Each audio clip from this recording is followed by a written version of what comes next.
Hello, everyone. Welcome back again to your favorite show, Make Fantasy Great Again. This is episode 12. We are rejoined by Mr. Gavin Alexander to my left. And as always, Mr. Katzpom is to the bottom of me. I'm sure he will have many interesting takes tonight. There's a lot that happened this week. It's going to be a heater of a show. I mean, we had 4 trades go down, so that'll be kind of the bulk of our show. And we're talking about those. Try to get quickly through the matchups, but I think the matchups are the least of our concerns, as there was a very big trade that happened this week. So, without further ado, Mr. Gavin, will you please hit our intro music that we finally have back?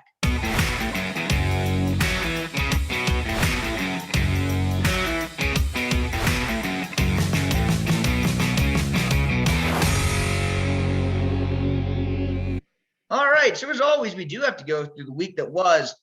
And just because I lost, I think we should go through it very quickly.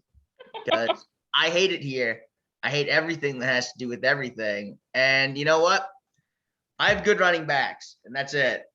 Everyone else sucks. There's nothing else to it. My quarterback sucks, my wide receivers suck, and my tight end sucks. And I lost. I mean, we had another pretty disappointing afternoon from Heineke and McLaurin. So yeah, being honest, Sam, this is really the only thing I'll have to say on your team, but your running backs and Scary Terry are the only players that I'm not significantly worried about. But that leaves the rest of your team. And even Terry, honestly, now I know all the talk is Terry McLaurin's a player who really kind of doesn't matter who his quarterback's been. He's had success. Is Heineke that bad to where it's No, I think he's hurt though, isn't he? Fitzpatrick's coming back this week. He was hurt for the last game. I think it's a combination of injury and just Washington's not very good. Fitzpatrick is back in the next week or two as well, so it just won't matter. I think for me, it pretty much just boils down to I gambled on a T. Higgins, and T. Higgins lost his role to Jamar Chase. And I gambled, and I got Michael Pittman and Odell and the wonder of Jacoby Myers, who can't catch a touchdown. And I think my wide receivers just don't produce touchdowns. And this week they didn't even produce yards. They produced yards, I would have won, but it's whatever. Yeah, I mean, and even looking at Davis's team, you really only had 2 guys that were really the different. Well, he also had a kicker performance. I mean, Justin Tucker does what Justin Tucker does, but Aaron Rodgers and Noah Fant essentially carried him to victory. So yeah, Emmanuel Sanders has been an incredible waiver wire pickup for him as well. Emmanuel Sanders has been a top 10 receiver over the past few weeks. Put together. It's just frustrating for me because I feel like I'm I just feel like I'm half decent quarterback play away from having a decent team that could, at least compete for the playoffs. But right now, I just don't have that. And I thought I could ride Taylor Heineke and Kane Upton McLaurin, but I guess we're just streaming with Tua this week against Atlanta and going from there, I guess. This week's just a hellacious bye week for everyone. So your boy's starting a Latavius Murray. I hate Eli's team. I hate Eli's team too, Gavin, because it's good and I can't be good. No, like Eli won this game because DeAndre Hopkins caught 2 touchdowns on his 3 catches. Like that's literally it. But next week, the guy that Eli is playing just won't score any points. He won't get touchdowns, and he'll win 70-65, and everything will be fine. Eli's He is really kind of. I mean, he's almost banking on at least one connection for a touchdown, Kyler to DeAndre, or really his team is really not all that great. But Colts defense against Houston, which is Colts defense has also just been good this year. His team is just. It really does feel like at some point the house of cards is going to come down. He can't keep getting away with starting Chuba Hubbard at running back 2 until David Montgomery comes back. But I mean, I don't know. Dave's team is also just riddled with injuries and poor management at this point. Yeah, I was going to say, for what I expect, Dave has a really solid core there. Yeah, Chris Carson getting hurt is the difference between me really liking his team and not really liking it that much. Because you got TY in your flex too. who's like his flex is just kind of whoever he decides to throw in off the bench that week, which his Pretty bench is much. not good at all. No, it's not. It's pretty bad. I think really just kind of the thing to look at here is, Eli's team is good as always, and Dave's team seems to be putting up points, and we'll see what happens with him. Yeah. So we got Nick versus Katz. Oh, yeah.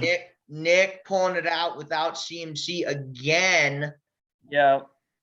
That's the headliner. Yeah, it's just so fucking stupid. Anytime a player touches the ball 6 times and gets 2 touchdowns for 19 points, Kenyon Drake. I mean, that's just so fucking lucky. I don't even know what to say. Not to mention the complete roulette wheel that is Antonio Brown and the Tampa Bay receivers also having a boom game against you too. God, that happens at just the most random time. Just like one of that's, Mike Evans or Chris Godwin or Antonio Brown is going to have some big ass game, and we don't Now, know who also- it is.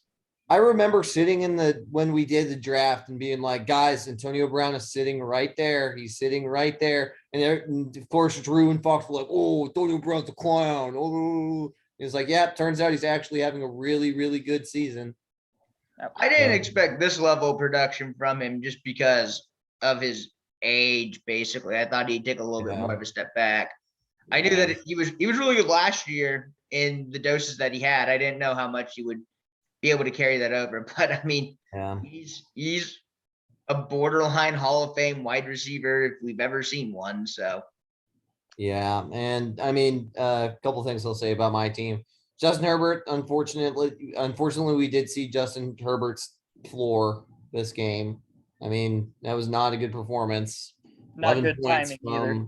No, not a good time to have that performance. No, and then Cole Beasley had his best performance. This was actually he was the Monday night game, and I was down 20, thought I had no chance. Turns out I actually should have won. If you guys go back and watch the first catch that Cole Beasley had down to the 1 yard line, it was actually a touchdown, but then the Titans went ahead and went hurry up, or the Bills went ahead and went hurry up and didn't even look at the review, and they didn't get it. But yeah, no, I actually should have won.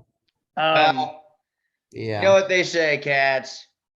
My aunt had balls, she'd be my uncle, and that's just the way your season's been going. I will say you did get 3 touchdowns out of your receiver core, which was good to see. But do you feel concerned? I don't know who's on bye for you this week. If anybody, everybody's on bye. I'm rolling out the squad. No, like is Cole Beasley and Robbie Anderson is starting? Do you have injuries? I can't remember your bench. So I have to start Ayuk next week. Good luck. Yeah, I got to start Ayuk next week. I'm benching Corey Davis, who's coming off a bye going against New England, because last time he went against New England, he scored like not even a point. Yeah. But I'm starting Ayuk, Robert Woods, obviously, and Robbie Anderson.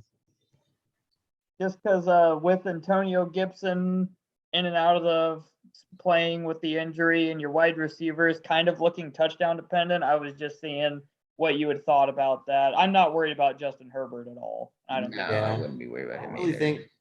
I don't know. I don't really think my wide receivers are necessarily too touchdown dependent, just because, I mean, we saw Robert Woods go for 150 yards last week. That's true. Cole Beasley is he's a good floor play. He always gets like 10 targets a game. I remember Robbie had like 11 targets in this game. Now that I think exactly. So I don't really think that's the problem. I think it's more boom or bust than anything. I don't know if it's touchdown. I would agree with but that. It is boom or bust. So, but it was nice to see. I think Dalton Schultz is the truth as far as a fantasy tight end. So I would agree with you. I concur. Oh, I'm sorry. Let's get to the ass whooping though. Before we're gonna shit on Fox a lot today, and as another guy that's just had people poop points on him, Fox has been got the absolute shaft. He has gotten the shaft. Okay. I gotta take. First of all, I don't think you have any room to talk about how much points are being put up on you if you're also putting up the least amount of points in the league. No. I'm just saying from what he can't control. He can control how bad his team is. His team and mine are. my team is like a tick better in terms of points per game than him or whatever. But like, I don't know. He's literally been doubled like 3 or 4 times this year. I Or know almost it's doubled. ridiculous. I mean, I Yeah. don't know how, because like the thing is, I'm out here averaging 80 some points a game, and I'm not complaining that like my team is bad. I know my team is bad, and like I don't expect to win games in the 80s. Maybe in the mid 90s, I can. Fox like, is think about that. complaining. Okay. Fox is We'll get complaining to about our how he teams. had no wins, and he's putting up like 70s and 80s. It's like I don't Yeah. know what to tell you, dude. Yeah, Go you ahead, gotta you gotta compete at some point. But we'll kind of refocus in on this matchup. We'll get to our teams a little bit later. But I mean, obviously, you see Josh Allen do what Josh Allen does. Josh Allen is the top fantasy quarterback. He is the quarterback to own this year, I think. Because even if he's not necessarily throwing for touchdowns, he'll probably run one in. But we have that. Adam Thielen had another really good game. I Jalen like Waddle. Cody's team a lot. I do like Cody's team a lot. Yeah, Cody's you'll team's see been in, just getting ridiculously screwed by like other people scoring a lot of points on Yeah. him. yeah, Yep, but I you'll concur. see a little bit later. Cody is definitely going up in the power rankings this The week. only spot that I'm worried about is that RB2 spot with him giving away Josh Jacobs to me. But I'm pretty sure he also has guys on his bench that can give him decent production. He's got Yeah. Leonard Fournette right now, so He does have Leonard Lenny. Fournette's solid. Lenny pretty much. That's I right. mean, if Lenny stays taking over that backfield, then like that's I fine. forgot he had Lenny. Yep. Nope. Yeah. Not worried anymore. One thing I'll say about this game is after the London game, Cody had what 19, 30 and a half, 46 and a half points after the London game. So He the almost beat Fox. So in that game. Fox's fantasy day was over before we even got to the regular slated games. Yeah. So that's kind of the way Fox's season's been going. He's the Yeah. only defeated team out there left. So good for Fox. Yep. Oh, Cody also did this without his wide receiver 1 too.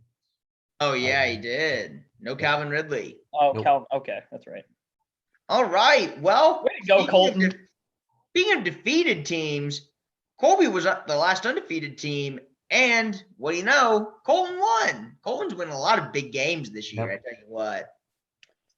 Yeah. I'm worried about Colby. I know he's put up a fuck ton of points. I completely understand that. AJ Brown's going to be better, but his like 2 most productive players at this point, Marquise Brown and Derrick Henry, are just not going to continue what they've been doing just because Averages. if they do, they're just setting records. So let Marquise Brown a little less. Derrick Henry, we all know at this point, but because the rest of his roster, Knox is hurt. I mean, he has Khalif Raymond in his flex. Yeah. I On the bench. Yeah, Well, he's been waiting on. It's because Debo's on bye. He's not going to rely on Khalif Raymond every game. I'm still not that concerned with Colby's team. I think I'm saying people are. Colby is in a whole tier by himself right now. I just don't think that that's the case. I As think far as Colby runs No, the risk no. of being the guy who ends up like starting the year like 8-1, and then he finishes like 2-3 down the stretch, and he's like 10-4 to end the season, yeah. and then he kind of just limps into a first round exit, like as the 2 seed, I where he agree. limps in, Yeah. where he limps into the title game, and then a team who was actually peaking just beats his ass. Yeah.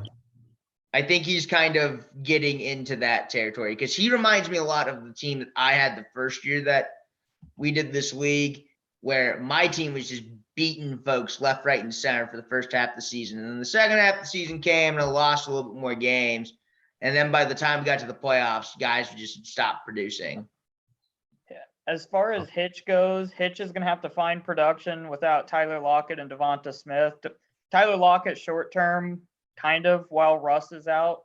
But the rest of his team is just fucking solid. If he can find wide receiver production, has one of the better rosters in the league. Yeah, and I mean, he's got Cortland sitting on his bench too. I mean, Hitch has got a really good roster. Yeah.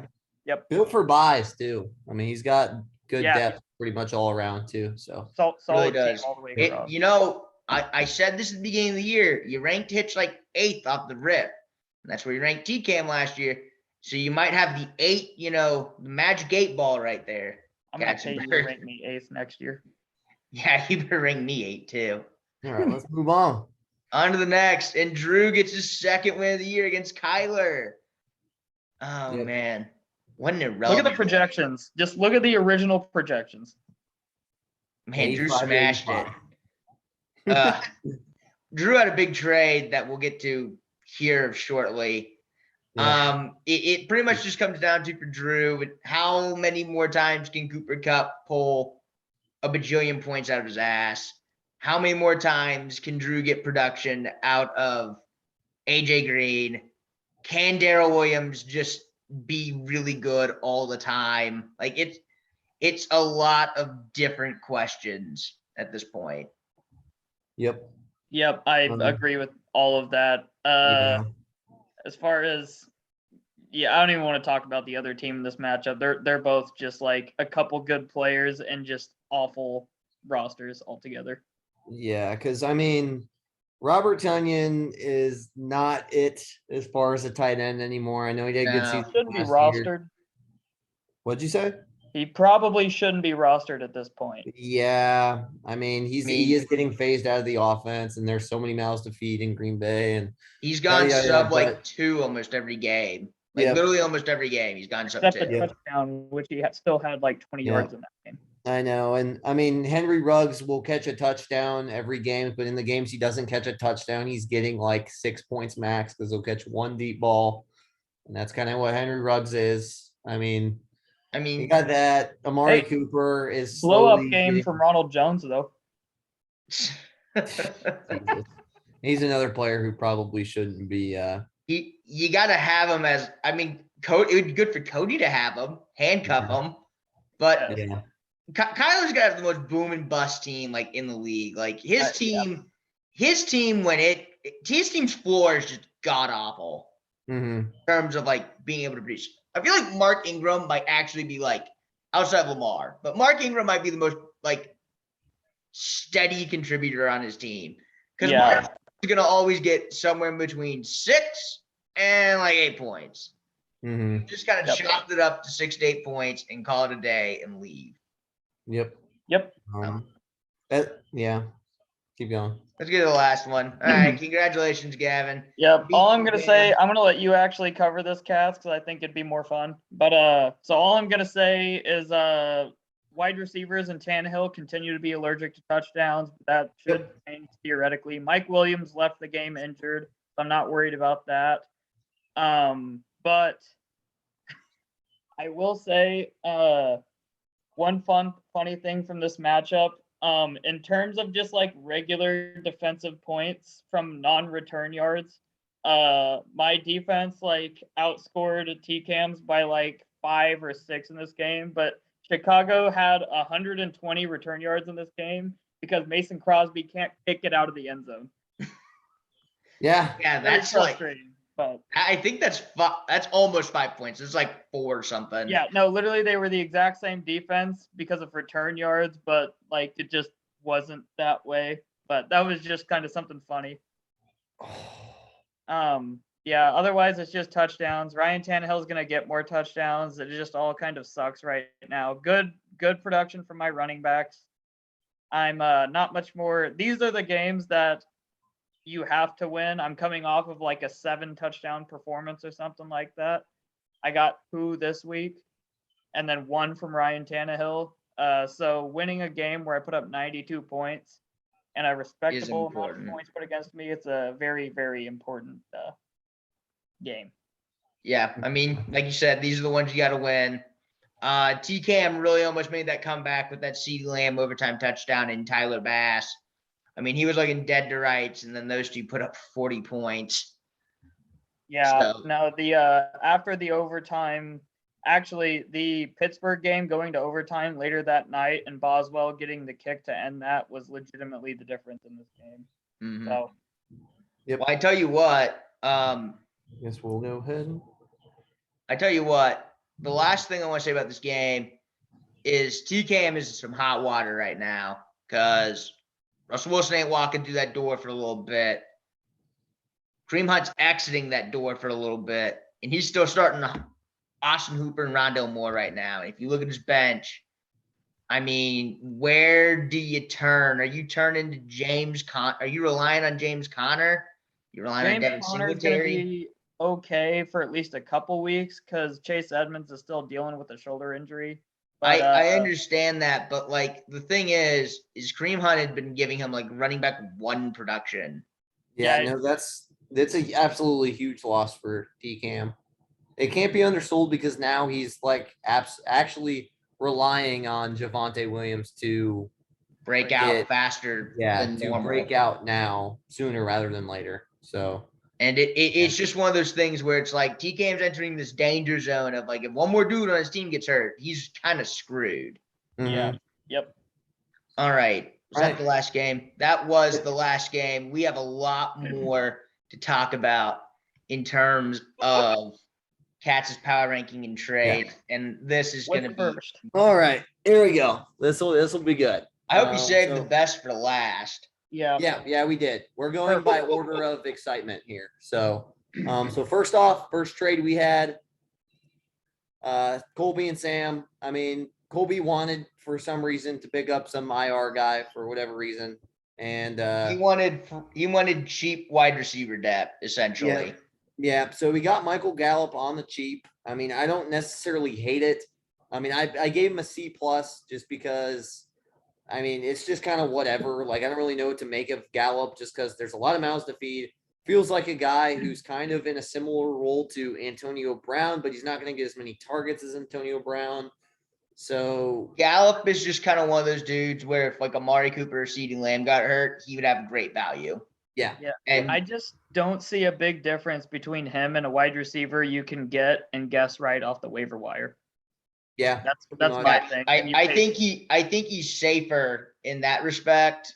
I think like he has a more defined role and there's less variance to it. But I mean, I liked it because I got the pickup grade and I opened up an IR spot. And with Nick Chubb going on IR, that opened up a roster spot. So it made complete sense from your end, Sam. That was a nice move. Yeah, I went ahead and gave Sam an A minus just because I don't even think Sam was anticipating getting any sort of compensation for Michael Gallup. Really. So yeah, we'll go ahead and move on to the next one. This is an interesting one for me, and you guys are going to see this. I don't know if you guys are going to agree necessarily, but Eli gets AJ Dillon, 14th round pick. Cody gets Carlos Hyde in the 12th round pick. Oh, okay. I hate that for Cody. I'm just going to say that straight up. Yeah. I hate that. I hate this move for Cody because he gave me a 9th round pick for AJ Dillon, who is his handcuff for his running back. I don't know what he expected. I know. And also it gets even more mind-boggling when you realize that Aaron Jones is also banged up right now. Yeah. So, And Carlos Hyde is getting phased out of the offense too. Yeah. Yes. And like, Carlos Hyde is trash. So some inside information. I was about to trade Eli Latavius Murray like last week before Christian McCaffrey got put on IR and he could just play Chuba Hubbard. Yeah. And Carlos Hyde was the guy who was going to drop. So Eli traded an asset that he was willing to drop for a 12 for AJ Dillon, who becomes a prominent player if AJ or Aaron Jones gets hurt. So why is Eli only a C plus right here? So I put Eli as a C plus because Eli picked up AJ Dillon for a 1 week plug and play spot to fill out because he's hurting at running back for this week. I don't think necessarily AJ Dillon, who is the running back 2 in Green Bay right now, going against Washington's front 7, albeit they haven't been Washington's defense is not very good as a whole, but as far as a run defense, they've been fine.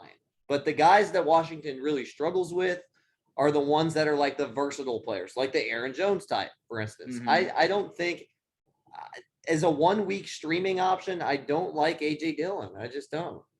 I think it's an okay long-term move. And again, if AJ Dillon gets hurt, then Cody's going to look like a fucking idiot and Eli's going to look like a genius. Exactly. So it's a C plus just because, I mean, really we're banking on for it to pay off for Eli, like you mentioned, he's banking on an Aaron Jones injury. Cody, I just don't know what Cody was thinking. I don't know where this trade goes for Cody. I mean, like, I guess if James Robinson dies, then Carlos It's only Hyde. upside for Eli, in my opinion. Like, honestly. I mean, the 12th round pick isn't anything, so I don't know. But moving on, these are the two blockbuster ones, I'd say. So first off, we got Gavin and Cody. Gavin picks up Josh Jacobs, gets a 12th round pick. Oh shit. I put Gavin first. But Gavin's the top one. Cody gets Allen Robinson in the 8th round pick. I think this is a pretty fair trade on both sides. I really do. I mean, Gavin, you obviously get the running back, probably the more he gets the better producer. Fewer good players of. Cody gets a nice pickup grade for one. A 4-round pickup grade from 12 to 8 is pretty large. That's substantial. Yep. It's not nothing. That's pretty substantial. And he gets Allen Robinson, who I get it, whatever, the Bears offense as a whole is not something you really want to touch fantasy-wise. Allen Robinson he will get touchdowns. Like, he's going to get a touchdown at some point. I really don't think Allen Robinson is necessarily a bad fantasy option. And Cody was weak at Cody was kind of weak at wide receiver and strong at running back. So the thing too is I mean, by the end of the season, if Allen Robinson is like chipping in and he's fine, I mean, he's just going to be a better option than Jalen Waddle. I don't see that. I see this kind of as at this point, Cody had one win, and it's kind of a reshuffle. It's not like a rebuild, but it's I feel like this was a very mutually beneficial trade for both teams, which was why I sent it in the first place. Plus, this was before this week, but Najee Harris is on bye this week, and I knew that coming in. So I really wanted to get Josh Jacobs before everybody could see that I actually had to have a running back to start this week. Forward thinking. We love it. Yep. All right. Shall we get to the big boy? I'm going to have to tell a story about this too afterwards. Oh boy. Here, I also got a story too, because I was also in on the sweepstakes for this player. Oh, are you serious? Yeah. But here we go. All right. Drew and Fox. Oh boy. So Drew gets Cordero Patterson and an 8th round pick. Fox gets Marquez Callaway and a 4th round pick. Holy fuck, Fox. That's just super steep. It's so steep. It's unbelievably steep. So here's the thing, like Cordero Patterson, when I heard his name being thrown around in trade talks, I inquired to Fox, and Fox said that whatever he's looking for, like he told me what he's looking for, and I was like, that is a ridiculous price. That's a ridiculous price. I'm not doing that. I offered him a 7th round pick, and I even contemplated, I was like, that feels steep. Yep. And Fox called my offer ridiculous and extends a 4th round pick offer. And I'm like, oh God, like you got to take that and run, Fox. Here's the thing. I was also in on the sweepstakes. The shitty thing is I had a deal in place for it too. I told Fox to send it and he never did. And then he goes and accepts this. Now, again, I wanted to make this deal in conjunction with a different deal that I won't disclose. But if I had gotten both deals to go through, I would have felt fine with it. I had offered him a 6th rounder for a 9th rounder. And I thought that was super steep. And he said he would take it. But he used me as a leverage hard. I don't know. I'm guessing he told Drew what I offered. And then Drew was like, I got to do it. Yeah. And I give also. Good. I was just going to say, this is the 2nd year in a row that Drew's traded away his 4th round pick, and his team has been like straight dog shit both years. Yeah, leave it to Drew to get one win where he finally eclipses 100 points and being like, oh, time to go all in. And just Cordarrelle is just not the guy that you want to try and buy high on, in my opinion, either. Like everything that me and Sam have been complaining about with touchdowns, Cordero Patterson is the exact opposite of that. Mm-hmm. Which should regress back to the mean the opposite way. Well, I'll tell you why I wanted him and why I was willing to give him a 6 it was because, he's eligible running back and wide receiver. And in my head, I thought, okay, my wide receiver room's not very good. I can start like a decent running back in my flex spot now. And that like raises my team ceiling. Yeah. And so in my head, I was like, and that helps with buys and everything because Cordell's coming off his buy. So I was like, this is a good price. I would have done a 4 for a 5, I think. I mean, that's really steep. I would never have done this. This is just entirely too much. Yeah. I mean, here's the thing. Cordero Patterson is like an awesome, because he's got the positional versatility, would have been an awesome player for teams that are really good to take. Just because like he'll help you out with the bye week. His bye week's already passed. You can play him at wide receiver or running back. So teams that are weak at, for instance, if you're weak at wide receiver but strong at running back and you're running back somebody, can just plop them right into the running back spot. If your receiver's not there, you just plop them into the wide receiver spot. Basically going to be an every week starter for pretty much every team. Yep. And just like from a process standpoint too, this is the 13th and 14th best teams in our league. Could you imagine the Houston Texans giving up their first round pick for a defensive end right now? Like, yeah, I could, or at least Bill O'Brien's Texans. Yeah.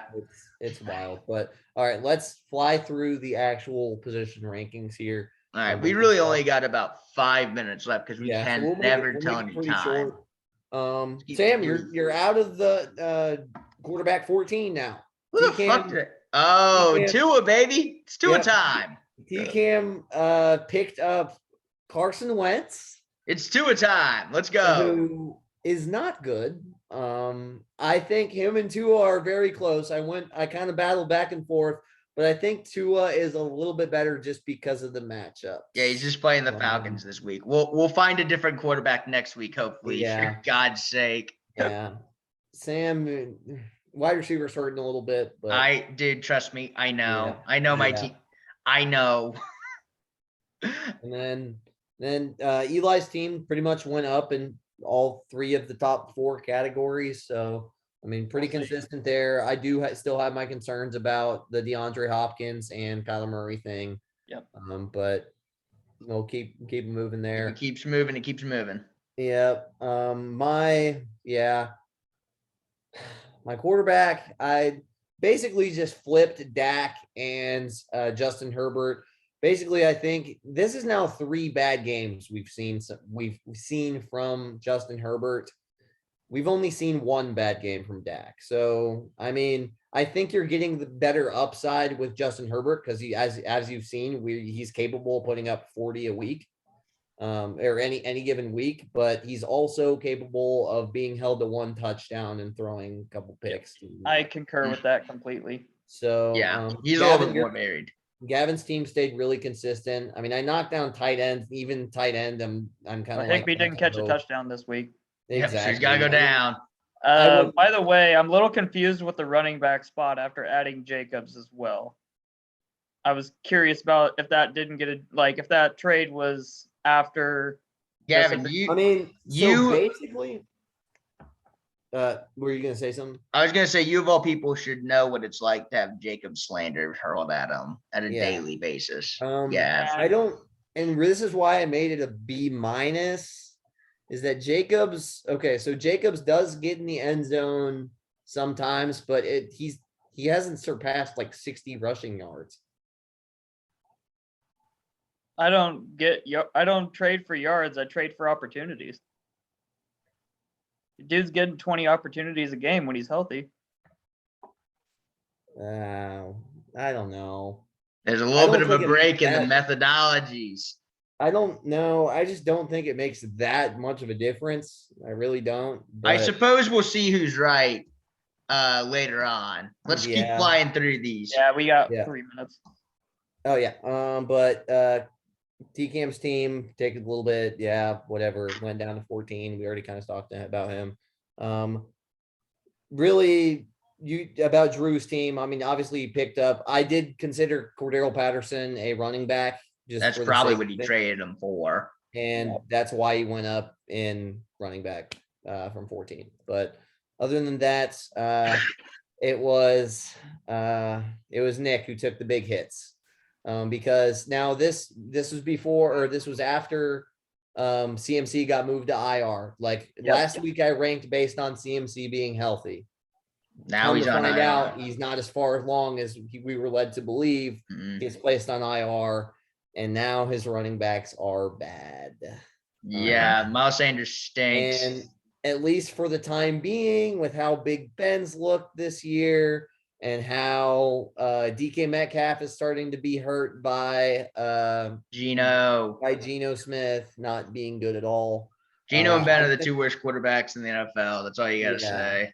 So, I mean, next team is now looking kind of rough. But Colby is Cody is the big mover this week. But we'll get to that a little bit later. Not really a whole lot else to talk about. I mean, everyone else stayed pretty consistent. The running back spot of Davis's team, Saquon, I did rank this based on Saquon being back. I would need to see a week with Saquon being Saquon again, like being the running back we saw in the Saints game back, and then he'll move up. He might even be the biggest mover next week. So we just gotta see it. Yeah, but everyone else stayed relatively the same. So all right, let's see the final rankings. The power rankings for the week. So Colby and Hitch still neck and neck at the top spot.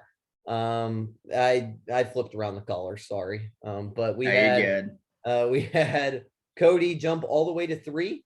But again, the battle from 3 to 6 is really tight. So I mean, I don't know. My team. Whoa, I'm less interested in that, and I want to see these dudes at the bottom duke it out with Austin being in 14th now. That's Austin is down to 14 after the trade that Drew made didn't make him. It made Drew's team better, but it's just not enough to actually mean anything. Yeah. So So he's basically playing to not be last. I did that last year, and it kind of worked out. So really important thing. Well, you didn't throw a 4th round pick to make that happen. So. Facts. I got one, and I still stink. Exactly. Well, folks, we got under a minute left. I don't think we got time for music. Someone give me a last word, and let's get out of here. Thanks again for watching, everyone. Last word is that Josh Jacobs has a terrible offensive line. Kenyon Drake's taking carries. Peyton Barber's taking carries. Jalen Richard's taking carries. John Gruden is gone. And he still produces. Bingo. And on that note, see you guys.